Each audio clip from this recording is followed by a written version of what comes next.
കൊട്ടാരക്കര ദിണ്ടിഗൽ ദേശീയപാതയിൽ പുല്ലുപാറയ്ക്ക് സമീപം KSRTC bus കൊക്കയിലേക്ക് മറിഞ്ഞ വൻ അപകടം. അരമണിക്കൂറായി ആൾക്കാരെങ്ങനെ കയറ്റിക്കൊണ്ടിരിക്കുക കേട്ടോ. ചെറിയ സ്ട്രക്ചറൊന്നും ഇല്ലാത്തതുകൊണ്ട് ചെറിയ പ്രായോഗിക ബുദ്ധിമുട്ടുകളുണ്ട്. ഞാൻ ഡിപ്പാർട്ട്മെൻറ്റിലെല്ലാം കളക്ടറെ വിളിച്ചായിരുന്നു, മാഡം എടുത്തില്ല. ഞാനൊരു മെസ്സേജ് വിട്ടിട്ടുണ്ട്. പിന്നെ മീരുമേട് DSP വിളിച്ച് പറഞ്ഞു, അവരിപ്പോൾ പോലീസുകാരെത്തി ആൾക്കാരെങ്ങനെ കയറ്റിക്കൊണ്ടിരിക്കുക.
ഇന്ന് പുലർച്ചെ 6:30യോടുകൂടിയായിരുന്നു അപകടം.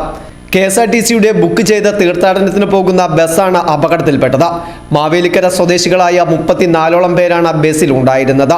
അപകടത്തിൽ നിരവധി ആളുകൾക്ക് പരിക്കേറ്റിട്ടുണ്ട്. ഇതിൽ 2 പേരുടെ നില അതീവ ഗുരുതരമാണ്. മുറിഞ്ഞപുഴയ്ക്ക് സമീപം വൻകൊക്കയിലേക്ക് കെഎസ്ആർടിസി ബസ് മറിയുകയായിരുന്നു.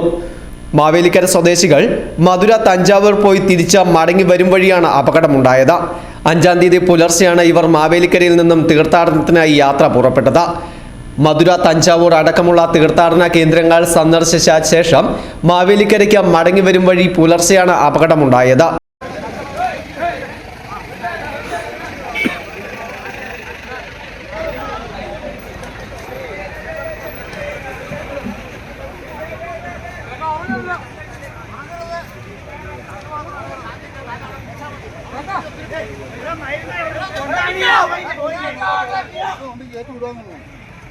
ആംബുലൻസ്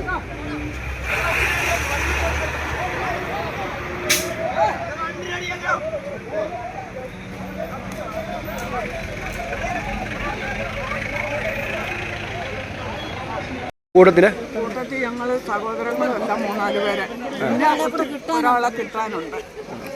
നിങ്ങൾ എവിടുന്ന് കയറിയതാ? ഞങ്ങൾ മാവേലിക്കര ഡിപ്പോ. എങ്ങോട്ട് പോകാനായിരുന്നു?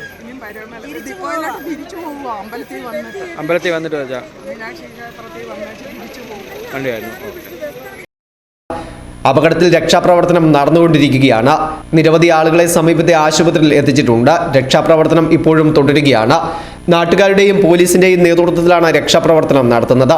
അപകടത്തിൽ 2 പേരുടെ നില അതീവ ഗുരുതരമാണെന്നാണ് അറിയുവാൻ കഴിയുന്നത്. നിരവധി ആളുകളെ ആശുപത്രിയിലേക്ക് എത്തിച്ചിട്ടുണ്ട്. 34ഓളം പേരാണ് വാഹനത്തിൽ ഉണ്ടായിരുന്നതായാണ് പ്രാഥമിക വിവരം.